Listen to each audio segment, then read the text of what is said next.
పుట్టించుకున్నాడనమాట. అంటే ఇక్కడ మనకి చూస్తే గనక ఆదాము గారు ఏమనుకున్నారు అని మనం ఒకవేళ చూస్తే గనక ఆయన పుట్టించుకున్నది ఎలా పుట్టించుకున్నాడు అంటే గనక అమరుడుగా పుట్టించుకున్నాడు. అంటే ఇంకా మామూలుగా ఇంకా తండ్రి అయిన దేవుడు ఎలా అమరుడో ఆదాము కూడా అలాగే అమరుడు కింద పుట్టించుకున్నాడు. కానీ ఆదాము ఏమనుకున్నాడంటే నేను పండు తింటే అమరుడు అయిపోతాను అని ఆలోచన కలిగి ఉన్నాడనమాట. ఇంకా మనకి ఆ విషయం అంతా కూడా తెలుసు. ఎలా అంటే గనక, మీరు పండు తిన్నప్పుడు సాతాను అపవాది ఎలాగైతే మోసం చేసిందో, పండు తినదినాన్న మీరు అమరులుగా ఉంటారు. మీరు దేవతలుగా మారిపోతారు అని చెప్పిన మాటకి ఆదాము గారు నమ్మేసారనమాట. అసల పుట్టించిందే ఆయన తండ్రి అయిన దేవుడు అమరుడిగా పుట్టిస్తే, ఆదాము గారు ఏమనుకున్నారు అంటే గనక, పండు తింటే అమరుడిగా మారిపోతాను నేను. అమరుడిగా ఉంటాను అనే ఆలోచనలో ఉన్నారనమాట. ఇంకప్పుడు ఆయన పండు తినేసారనమాట. తినేసిన తర్వాత ఇంకా తండ్రి అయిన దేవుడు తినేసారు కదా! వీళ్ళు తప్పు చేశారు కదా! అని తండ్రి అయిన దేవుడు విడిచిపెట్టలేదనమాట.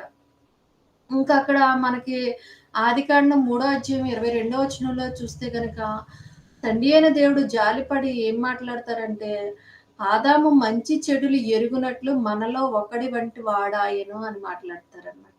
అంటే అక్కడకి కూడా తండ్రి అయిన దేవుడు విడిచిపెట్టినట్టుగా మనకెక్కడ కూడా కనపడదనమాట. అంటే మామూలుగా బయటికి గెంటి శిక్ష వేశారు గానీ, అక్కడ విడిచిపెట్టినట్టుగా అంటే మంచి చెడులు ఇంకా అప్పటికి మంచి చెడులు అంటే బట్టలు వేసుకోకపోయినా కూడా వాళ్ళకి మంచి, చెడు ఇవన్నీ తెలియని పరిస్థితిలో దేవుడు పెంచుకుంటూ వాళ్ళు వచ్చారు.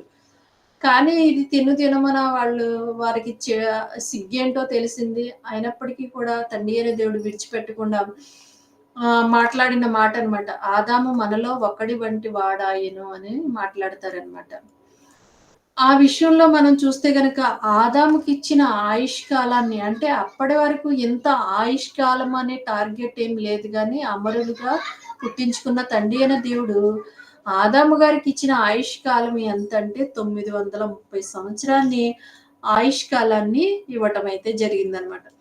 ఇంతకీ ఈ ఆయుష్ కాలాన్ని ఇచ్చిన తండ్రి అయిన దేవుడు ఇక్కడ మనకి చూస్తే గనక మీరు తినుదినమున నిశ్చయముగా చచ్చుదురనే శాపం ఇవ్వటం అయితే జరిగిందనమాట. నిశ్చయముగా చచ్చుదురనే శాపం దేనికిచ్చారు అనంటే గనక శరీరానికండి. ఆత్మకు చావు లేదు అనే విషయాన్ని మనం అందరం కూడా గుర్తుపెట్టుకోవాలనమాట. ఇంకా ఆదాము గారు ఇక తప్పు జరిగిపోయింది. ఇంకా నా వల్ల నేను పండు తినేసాను.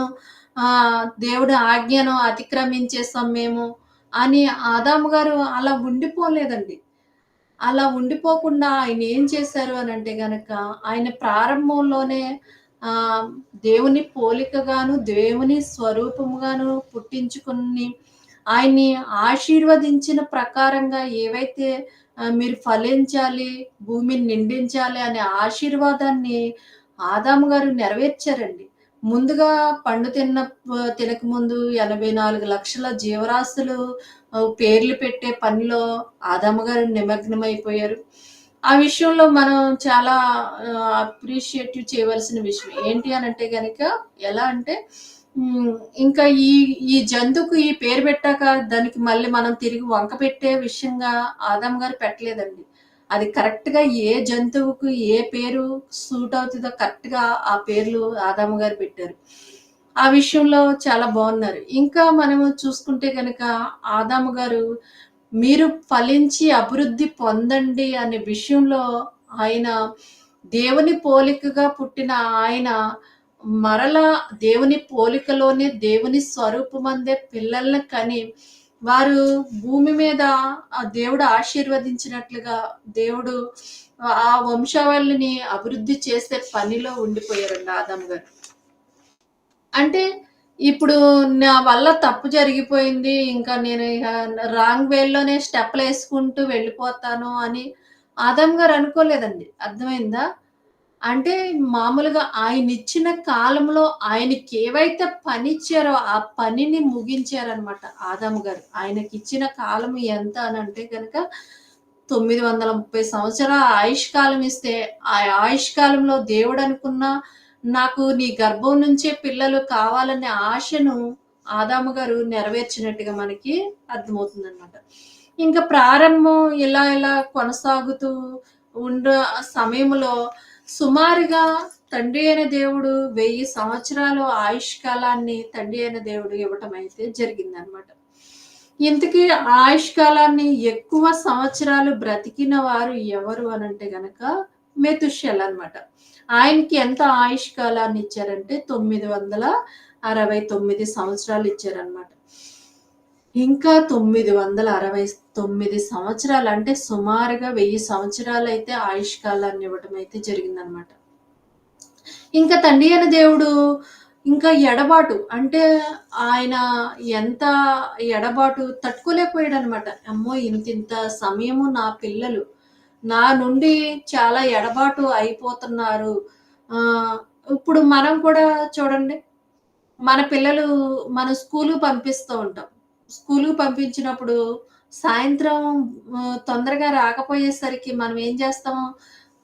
లోపల నుంచి బయటికి, బయట నుంచి లోపలికి కాలు గాలిన పిల్లి ఈ టైప్ ఎలా తిరుగుతదో, ఆ టైప్‌లాగా పిల్లలు ఇంకా రాలేదు, ఇంకా రాలేదు అని ఊక కంగారు పడిపోతూ ఉంటామనమాట. అంటే మరి పొద్దున్నుంచి పొద్దున్నెళ్ళి సాయంత్రానికి రాని పిల్లల కోసమే మనం ఇలా కంగారు పడిపోతుంటే, 1000 సంవత్సరాలు మన కన్న తండ్రి కదా ఆయన. ఇక్కడ మనవి వీళ్ళేంటి మనం శరీరాలిచ్చిన తండ్రులం మనం. కానీ మన ఆత్మల కన్న తండ్రి మనకు ఎడబాటుగా ఉండలేకపోతున్నప్పుడు ఆయన చాలా అయ్య బాబోయ్! చాలా టైం ఎక్కువైపోతుందే అని ఇంకా ఆయుష్కాలాన్నంతా కూడా తగ్గించుకుంటూ వచ్చారనమాట.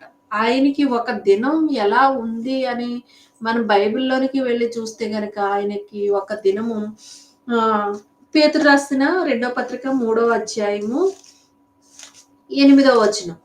పేతురు రాసిన రెండవ పత్రిక 3వ అధ్యాయము 8వ వచనంలో చూసుకుంటే గనక ప్రభు దృష్టికి ఒక దినము 1000 సంవత్సరముల వలె ఉన్నది. చూసారా? ఒక దినం అంట 1000 సంవత్సరాలు. ఇంకా అలాగా దాన్ని కాలిక్యులేషన్ చేసుకుంటే 1000 సంవత్సరాలు 1000 సంవత్సరాలు చూసుకుంటే కనుక ఎంత ఆయనకి ఎంత దూరం ఎడబాటు కింద అసలు ఉందండి. ఇంకా ఆ ఎడబాటును తట్టుకోలేక ఆయన ఎలా ఉన్నాడు అనంటే గనక చాలా అమ్మో! నా పిల్లలు నాకు దూరంగా ఉండటం నాకు ఇష్టం లేదు. మీరు వచ్చేసేయండి అని ఆయుష్కాలాన్ని తగ్గించుకుంటూ వచ్చారనమాట. ఇంకిలాగ ఈ ఎడబాటు భరించలేక ఆయుష్కాలాన్ని తగ్గించేశారనమాట. నోవాహు కాలానికొచ్చేటప్పటికి ఆయుష్కాలం ఎంత ఇచ్చారు అనంటే గనక 950 సంవత్సరాలు. ఇంకా ఆయన ఇచ్చిన ఆయనకి ఏవైతే ఆయుష్కాలాన్ని ఇచ్చారో ఆ ఆయుష్కాలాన్ని నోవహు గారు తనకిచ్చిన పనిని దేవుడు ఆజ్ఞాపించిన దానిని అంతటిని కూడా అంటే ఆయనకి ఏవైతే పనిచ్చారో ఇచ్చిన ఆయుష్కాలంలో నోవాహు గారికి ఏ పనైతే ఇచ్చారో ఆ పనంతటిని కూడా దేవుడు ఆజ్ఞాపించినట్లు చేశారంట. అట్లు చేసినని మనం బైబిల్‌లో చదువుకుంటాం. అది తిరగేసి అట్లకు మూల పురుషుడు ఈ విధంగా మాట్లాడుతూ ఉంటారు గానీ, ఆయన దేవుడు ఏవైతే ఆజ్ఞాపించారో ఆ విధంగా చేశాడనమాట. ఇంకా నోవాహు జలప్రళయము, కుటుంబాన్ని రక్షించుకుంటూ అంటే దేవుడు ఆయనకిచ్చిన ఆయుష్కాలంలో దేవుడు ఏవైతే అనుకున్నాడో నోవాహు గారి జీవితంలో అవన్నీ కూడా నోవాహు గారు చేయటం అయితే జరిగిందనమాట. ఇంకా ఇచ్చిన ఆయుష్కాలాన్ని ముగించుకొని వెళ్ళిపోవటం కూడా జరిగింది. పని బ్రతికి దేవుని కొరకు బ్రతికి ముగించి వెళ్ళిపోవటం మనం చూస్తూ ఉన్నామనమాట. ఇంకా చూసుకుంటే గనక ఇంకా ఎదరికి వెళుతూ ఉండగా దావీదు గారికి. దావీదు గారి ఆయుష్కాలానికొస్తే మనకి కీర్తనల గ్రంథము 39వ అధ్యాయం 5వ వచనంలో చూస్తే గనక ఆయన ఆయుష్కాలాన్ని బెత్తెడంత చేశాడంట. అంటే ఇంకా 950, 930, 1000 సంవత్సరాలు ఇదంతా కూడా ఎక్కువ లాంగ్ అయిపోతుందనమాట. ఇంకప్పుడు దావీదు కాలానికి వచ్చేటప్పటికి ఆయన ఆయుష్ కాలాన్ని ఎంత చేశాడు అనంటే గనక బెత్తెడంత చేశాడనమాట. అంటే ఎప్పుడో ఏంటో కూడా తెలియని పరిస్థితి అనమాట. ఇంకా అబ్బా! నాకు బెత్తెడంతా ఆయుష్ కాలాన్ని ఇచ్చాడు అని అలాగే ఉండిపోలేదండి దావీదు గారు. దేవుని తరపున వీరుడిగా నిలబడ్డాడనమాట. అర్థమైందా? దావీదు గారు దేవుని తరపున వీరుడుగా నిలబడ్డాడు. యుద్ధాలు చేశాడు. ప్లస్ దేవుని మందిరం కోసం ఆలోచన చేసిన వ్యక్తిగా మనకి దావీదు గారు కనిపిస్తారనమాట. అంటే ఇంతే ఆయుష్కాలం ఇచ్చారు అన్నట్టు ఆయన అలా ఉండిపోలేదనమాట. ఇంకా మోషే గారి దగ్గరకు వచ్చేటప్పటికి ఇంకా సగటు ఆయుష్కాలం ఎంతకి పడిపోయింది అనంటే గనక కీర్తన గ్రంథం 90 అధ్యాయం 10వ వచనంలో మనకు కనపడుతుందనమాట. ఎంత అంటే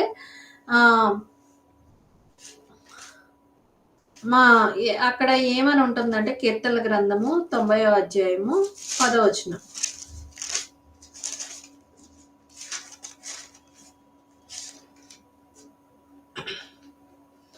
మా ఆయుష్కాలము 70 సంవత్సరములు, అధిక బలమున్న ఎడల 80 సంవత్సరములు. సగటు ఆయుష్కాలం 70-80కి పడిపోయిందనమాట. అర్థమైందా? ఇంతకీ మోషే గారు ఎంతకాలం జీవించారు అని అంటే గనక మోషే గారు ఎంతకాలం జీవించారంటే 120 సంవత్సరాలు జీవించారనమాట. 120 సంవత్సరాల్లో 40 సంవత్సరాలు ఐగుప్తులో జీవించారు. మరొక 40 సంవత్సరాలు మిద్యాన్లో జీవించారు. తర్వాత 40 సంవత్సరాలు ఏదైతే ఉందో ఆయన దేవుని కొరకు ఇశ్రాయేలీలను ఐగుప్తు నుంచి కనానుకు నడిపించే పనిలో ఆయనకు అప్పగించిన పనిని పూర్తి చేసి ఆయన మరణించినట్టుగా మనకి మోషే గారు కనిపిస్తారనమాట. అంటే ఆయనకిచ్చిన ఆయుష్కాలంలో ఆయనకిచ్చిన ఏదైతే ఉందో ఆయుష్కాలంలో ఆయనకిచ్చిన ఆయుష్కాలంలో ఆయన పని ముగించినట్టుగా ఇప్పటి వరకు మనం భక్తులను చూసామండి. ఎవరు మామూలుగా ఒక ఆదాము గారేంటి, ఒక నోవాహు గారేంటి, ఒక దావీదు గారేంటి, ఒక మోషే గారేంటి, వీళ్ళందరూ భక్తులు వాళ్ళకిచ్చిన ఆయుష్కాలాన్ని బట్టి వాళ్ళకి మాకింతే ఇచ్చాడు దేవుడు, మాకింతేనా అని ఆ ఆలోచనలో ఉండిపోలేదు. కానీ ఇచ్చిన కొంచెం ఆయుష్కాలమైనా కూడా ఆయన పని ఏదైతే ఇచ్చారో ఆ పని అంతటిని ముగించినట్టుగా మనకి బైబిల్ గ్రంథంలో కనిపిస్తుంది అనమాట.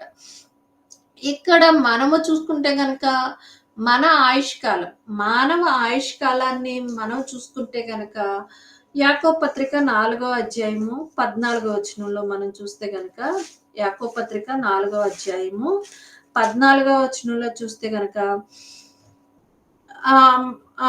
ఇక్కడ ఏమని ఉంటుందంటే మీరు కొంతసేపు కనబడి అంతలో మాయమైపోయే ఆవిరి వంటి వారు. అంటే మానవ ఆయుష్కాలము ఎంతకు పడిపోయింది అని అంటే గనక ఆవిరి. ఏంటి మామూలుగా మూత తీయగానే అది మనకు కనిపిస్తుందండి? కనిపించదనమాట. అది ఎటు వెళ్ళిపోతుందో మనకి తెలీదు. అంటే ఇలాగా కనురెప్పేసేటప్పటికి మాయమైపోయే మన ఆయుష్కాలం అనమాట. అర్థమైందా? ఇంకా మనకి మన ఆయుష్కాలాన్ని గురించి ఇంకా మనం నేర్చుకోవాలి అని అంటే గనక పేతురు రాసిన మొదటి పత్రిక 1వ అధ్యాయము 24వ వచనంలో చూస్తే గనక అడవి గడ్డి పువ్వు లాంటిది. అంటే మన ఆయుష్కాలము ఎటువంటిది అంటే సర్వ శరీరులు గడ్డిన పోలిన వారి అందమంతయు అడవి గడ్డి వలె ఉన్నది. గడ్డి ఎండును, దాని పువ్వు రాలును. అంటే ఉదయాన్నే విడిచి సాయంత్రానికి వాడిపోయే అంత సగటుకు మన ఆయుష్కాలం అయితే పడిపోయిందనమాట. అర్థమైందా? ఇంకా మనకి మన ఆయుష్కాలం గురించి ఇంకా మనం నేర్చుకోవాలి అని అంటే గనక సమూయేలు 2వ గ్రంథము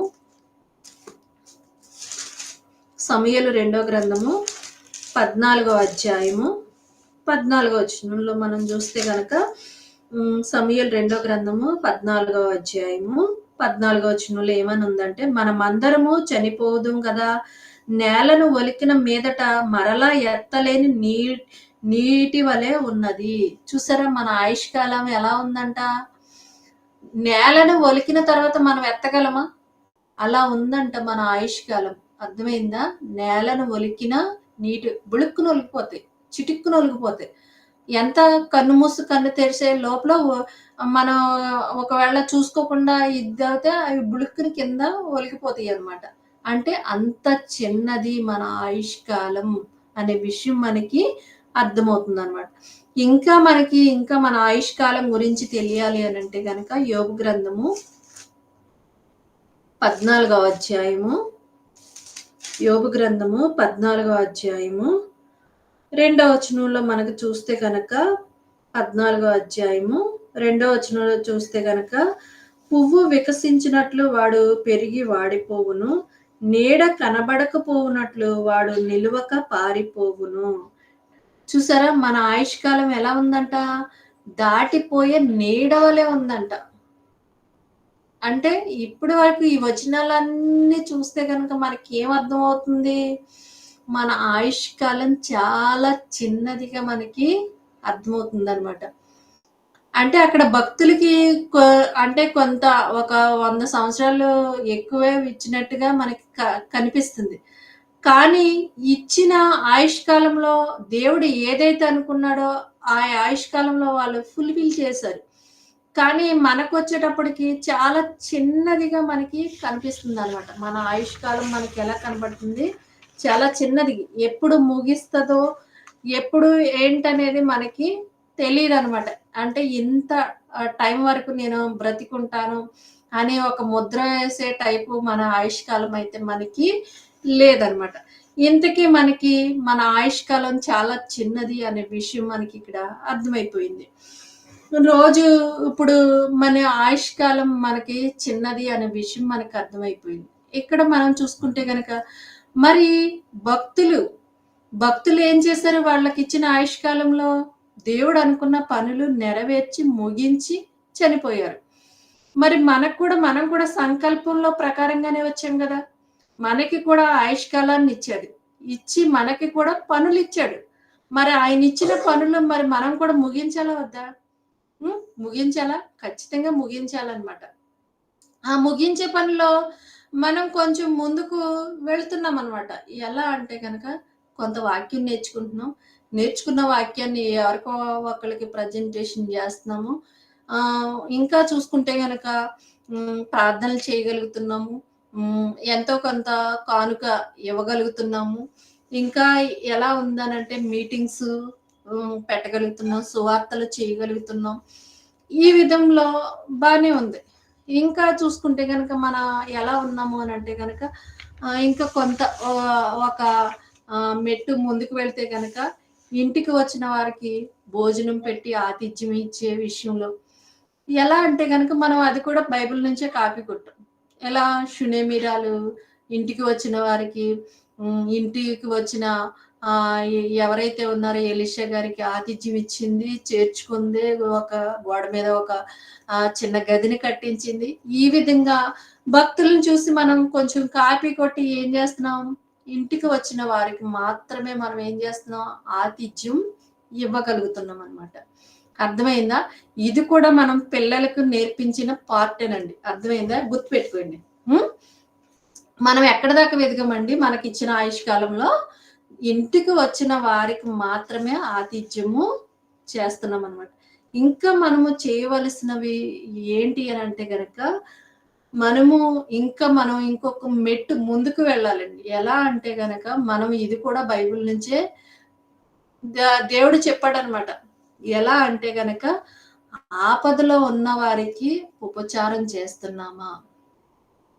నాకు తెలిసింది నేనైతే చెయ్యట్లేదండి. మీరేమన్నా చేస్తున్నారేమో నాకు తెలీదు గానీ, నేనైతే ఒకవేళ ఇంటికి వచ్చిన వారికి ఆతిథ్యం ఇవ్వగలుగుతున్నాను గానీ, ఆపదలో ఉండి నా నా ప్రాణానికి రిస్క్ తీసుకొని నేనెవరికీ ఆతిథ్యం ఇవ్వలేదండి. కానీ మనము అది కూడా చెయ్యాలనంట. ఈ పిల్లలకి సంవత్సరం ఇదే నేర్పించడం జరిగింది. అంటే ఒక మెట్టు ముందుకు వెళ్ళి ఆపదలో ఉన్నవారికి ఆతిథ్యము ఇవ్వగలుగుతున్నామా? అది మళ్ళీ మనం బైబిల్ నుంచే మనం ఏదో సొంతంగా ఇది చేసి మనకి మామూలుగా మన నెత్తి మీద రుద్దేదేం కాదండి. బైబిల్ నుంచే మనం ఇది కాపీ. ఎలా అంటే గనక ఆయన ఓబద్య గారండి. నిజంగా ఆయన రిస్క్ అండి. ఆయన ప్రాణానికి రిస్క్ అండి అసల. ఆహాబు, యెజెబెలు ఒకవేళ తెలిస్తే గనక చాలా రిస్క్ అండి. అసలు ఉంచరండి. చంపేస్తారండి. అయినా కూడా ప్రవక్తల్ని 50 మందిని, 100 మందిని గృహాల్లో దాచి, వారికి ఆతిథ్యము, భోజనము, పానము అన్నీ ప్రొవైడ్ చేసి, అందించి వారికి నిజంగా వాళ్ళని దాచిపెట్టిన వ్యక్తిగా మనకి ఓబద్య గారు కనిపిస్తారండి. రాజుల మొదటి గ్రంథము 18వ అధ్యాయము 14వ వచనంలో మనం చూసుకుంటే గనుక ఈ ఈ మాటలు మనకు కనపడతాయన్నమాట. మొదటి నుంచి కూడా మనకి కనిపిస్తుంది. అంటే అటువంటి రిస్క్ మనం చేయగలుగుతున్నామంటే చేయలేకపోతున్నామండి. కానీ మనం చేసేదేంటంటే మనకు రిస్క్ లేని పనులు మాత్రం చేయడానికి మనం ముందుకు వెళ్తున్నాం తప్పనిచ్చి, రిస్క్‌తో కూడిన పని మనము ముందుకు వెళ్ళటానికి ఇష్టపడమనమాట. కానీ మనము మనకిచ్చిన ఆయుష్ కాలంలో దేవుడు మనం అనుకున్న విధంగా, మనం చెయ్యాలనుకున్న విధంగా మనకి ఒక వాక్యం చెప్పేయటము, లేకపోతే ఒక ప్రార్థనలు చేసేయటము, లేకపోతే ఏదో మనకున్నది ఇచ్చేయటం, ఇంతటితో సరిపెట్టుకుంటే దేవుడనుకున్న పని మన మనల్ని పుట్టించిన సంకల్పంలో ఫుల్‌ఫిల్ అవ్వదండి. దేవుడు ఈ విధంగా కూడా అనుకున్నాడు. అంటే వాళ్ళు చేశారు కదా! వాళ్ళు చేశారు కాబట్టి మనము కూడా చెయ్యాలి. అంటే ఇంటికి వచ్చిన వారిది అది రిస్క్ లేని పని కాబట్టి అది కాపీ కొట్టి చేసేద్దామా? ఇది చెయ్యొద్దా? అంటే ఖచ్చితంగా మనము చెయ్యాలనమాట. ఇంకా మనం చూసుకుంటే గనక అపోస్తల కార్యాలు 28వ అధ్యాయం మొదటి వచనంలో కూడా మనకి కనిపిస్తుందనమాట. ఏంటి అని అంటే గనక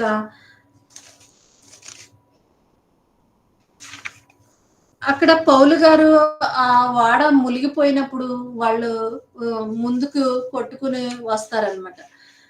ఇంకా ఒక దీపం. ఆ దీపం ఏంటి అనంటే గనక మిలేత్ అను దీపం అనమాట. ఇంకా పౌలు గారితో పాటు ఎంతమంది ఉన్నారు అనంటే గనక ఆ ప్రయాణంలో 276 మందండి. నిజంగా ఆ దీపవాసులు మిలితే అనే దీపవాసులు ఫస్ట్ వాళ్ళ గురించి బైబిల్‌లో కూడా రాయబడిందండి. ఆ దీపవాసులు ఎవరంట? అనాగరికులంట. అంటే చదువు లేని వారు. చదువు లేని వారైనప్పటికీ కూడా పౌలు గారితో పాటు 276 మందిని వారు చేర్చుకొని ఫస్ట్ వాళ్ళకేం అవసరం అనేది వాళ్ళు గుర్తించడం చాలా ఎక్సలెంట్ అండి అదసల. ఫస్ట్ వాళ్ళు తడిచిపోయారండి. వాళ్ళు సముద్రంలో ఈదుకుంటూ తడిచిపోయినప్పుడు ఫస్ట్ వాళ్ళకి ఫుడ్ కంటే వాళ్ళకి చలి శరీరానికి వెచ్చదనాన్ని వాళ్ళు మంట వేసి అక్కడ వాళ్ళకి ఇవ్వటం అసలు చాలా ఎక్సలెంట్ అండి అది. అసలు ఫస్ట్ వాళ్ళకి ఏం అవసరమో అనేది గుర్తించారండి. వాళ్ళు ఆపదలో ఉన్నారు. వాళ్ళని చేర్చుకోవాలి అనే విషయంలో వాళ్ళకి నిజంగా 3 రోజుల పాటు వారికి 276 మందికి అసలు ఒక్కళ్ళకి ఇద్దరికి చేయటానికి మనం గజగజలాడిపోతాం కదండీ! అవును కదా! ఒక్కళ్ళకిద్దరికి చేయటానికి కంగారెత్తిపోతా ఉంటాం. కానీ వాళ్ళని చేర్చుకున్నారు. ప్లస్ 3 రోజులు వారికి ఆతిథ్యం ఇచ్చారు. మళ్ళీ తిరుగు ప్రయాణంలో వారికేం అవసరమో అన్నీ ఇచ్చి పంపించినట్టుగా మనకి ఆ పొప్పులే ఏంటి, ఆ దీపవాసులేంటి వాళ్ళందరూ కూడా మనకి మాదిరిగా కనిపిస్తున్నారండి. ఇటువంటి ఆతిథ్యం మనం ఇవ్వగలుగుతున్నామా? ఇటువంటిగా మనం చేర్చుకోగలుగుతున్నామా? ఇటువంటి పనులు మనం చేయగలుగుతున్నామా? కానీ మనకిచ్చిన ఆయుష్ కాలంలో ఇవన్నీ కూడా మనం చెయ్యాలంట. అర్థమైందా? అంటే కొన్ని చేసి అమ్మో! నేను చేసేస్తున్నాను. ఇది కాదంట. యేసుక్రీస్తు వారు ఏం చేశారు? సంపూర్ణంగా చేశారంట. చూసారా? అంటే దేవుడు ఏవైతే అనుకున్నాడో ఆయన మ దేవుడు అనుకున్న చిత్తంలో ఆయన సంపూర్ణంగా చేయుటకు నీవు నాకిచ్చిన పని నేను సంపూర్తిగా చేశానంటారు. అంటే మరి మనకిచ్చిన పనిని కూడా మనం సంపూర్తిగా చేయాలా వద్దా? ఖచ్చితంగా చేయాలండి. అంటే ఈ విషయంలో మనం ఎనకబడి ఉన్నాము. అంటే మరి తెలుసుకున్నాక మరి చేయాలా వద్దా? అంటే మనకి ఇటువంటి ఆపర్చునిటీ వచ్చినప్పుడు తెలుసుకున్నాం కదా! వదులుకోకూడదు. అర్థమైందా? ఖచ్చితంగా మనము చేసేవారిగా ఉండాలనమాట. అంటే దేవుడు మనకిచ్చిన చేస్తేనే దేవుడున్న ఇచ్చిన ఆయుష్కాలంలో మనము కొన్ని చేసి కొన్ని అమ్మో! నేను దేవుని పని చేసేస్తున్నాను అని ఒకవేళ లోకంలో మనుషులు ఎలా గడిపేసుకుంటున్నారంట వారికిచ్చిన ఆయుష్ కాలంలో మళ్ళీ ఈ మాట కూడా దేవుడు బైబిల్‌లో రాయించాడండి. ప్రసంగి గ్రంథము, ప్రసంగి గ్రంథము 12వ అధ్యాయము, 6వ అధ్యాయము 12వ వచనం. ప్రసంగి గ్రంథము 6వ అధ్యాయము 12వ వచనం. ఇక్కడ ఏమని ఉందంటే, నీడ వలె తమ దినములన్నీయు వ్యర్థముగా గడుపుకొను మనుషుని బ్రతుకునందు ఏది వారికి క్షేమకరమైనదో వానికి తెలియదు. చూసారా? నేటి సమాజంలో ఉన్న మనుషులు వారికిచ్చిన ఆయుష్కాలాన్ని ఎలా గడిపేసుకుంటున్నారు అనంటే గనక నీడ వలె. అర్థమైందా? ఇందాక కూడా మన ఆయుష్కాలం ఎటువంటిదంట? నీడ వంటిదంట. నీడ వంటిదంట. నీడ వంటి ఆయుష్కాలాన్ని మనము ఆయన ఇచ్చిన ఆయుష్కాలాన్ని గుర్తించకుండా మనము ఇంతనే చిన్నదే కదా! ఎప్పుడు చనిపోతామో తెలీదు. కానీ ఆయన ఇచ్చిన ఆయుష్కాలంలో మనం పని చేయాలని గుర్తించుకోకుండా, మనము ఈ ఆయుష్కాలంలో నేడున్న సమాజంలో మనుషులు ఎలా గడిపేస్తున్నారంటే, నీడ వలె తమ దినములు వ్యర్థంగా గడిపేస్తున్నారు. అంటే వారికిచ్చిన ఆయుష్కాలంలో వ్యర్థంగా జరుగుతుందో ఎవరికి తెలుస్తుంది? తెలీదనమాట. ఎవరికి ఏం జరుగుతుందో తెలియకోకుండా, అమ్మో! దేవుని కొరకు బ్రతకకపోతే నేను వెళ్ళకూడని స్థలానికి వెళ్ళిపోతాను. ఈ విషయాల్లో గుర్తించుకోకుండా వారెలా ఉన్నారు అనంటే గనక నీడ వలె గడిపేసుకుంటున్నారనమాట. కానీ ఈ విషయాలన్నీ తెలుసుకున్న మనం ఏం చేయాలి? నీడ వలె మనకిచ్చిన ఆయుష్కాలాన్ని మనం వ్యర్థంగా గడిపేసుకోవచ్చా? దేవుడు అనుకున్న విధంగా మన జీవితంలో ఫుల్‌ఫిల్ చేయకపోతే మనం వెళ్ళకూడని లోకానికి వెళ్ళిపోతామనమాట. అంటే ఈ విషయంలో మనం కూడా ఏం చేయాలి? యేసుక్రీస్తు వారిలాగా తెలివిగా దేవుడిచ్చిన పనిని సంపూర్తిగా చేయాలనమాట. ఆ విషయంలో మీరందరూ కూడా దేవుడు ఏవైతే మనకు మన ఆయుష్కాలంలో మన కొరకు పనిని సిద్ధపరిచారో అది జ్ఞానం కలిగి తెలుసుకుని ఆ విధంగా చేయాలని కోరుకుంటూ ఈ మాటలు ముగిస్తున్నానండి. చిన్న ప్రార్థన చేసి ముగించుకుందాం.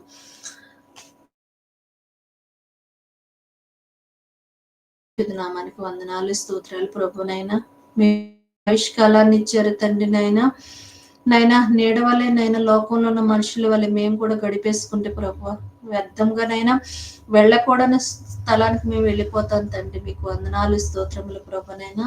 జ్ఞానము కలిగి తెలివి కలిగి ప్రభా మేము నడుచుకున్నట్లు కృపను దయచేయండి తండ్రి నాయన. జ్ఞానవంతులుగా ప్రభునైనా మాకిచ్చిన ఆయుష్కాలంలోనైనా మీ పనులను జరిగించే వారిగా మేము కృప చూపించండి. ఆ విధంలోనే ప్రభునైనా అన్నయ్య వాళ్ళ ప్రభునైనా ముసల వృద్ధాప్యంలో ఉన్నారు తండ్రి ప్రభు. ఆపదలో ఉన్న వారికి నైనా ఆతిథ్యం ఇవ్వటానికి ప్రభునైనా వారికి ఏం అవసరమో ప్రభు ఇవ్వటానికి ప్రభునైనా ఇటు వాక్యము అటు శరీరానికి ఏం అవసరమో అన్ని ఇవ్వటానికి నైనా మీ కుమారులు వెళ్ళారు తండ్రి. ప్రయాణంలో మీరే తోడుగా ఉండి సకాలంలోనైనా ప్రభునైనా గమ్యానికి చేర్చి మరలా ప్రభునైనా మిమ్మల్ని స్తుతించే గుంపులో మేమందరం ఉండగలిగినట్టు కృపను దయచేస్తారని ఈ ప్రార్థన యేసుక్రీస్తు నామమున అడిగి వేడుకుంటున్నాం తండ్రి. ఆమేన్. అందరికీ వందనాలు.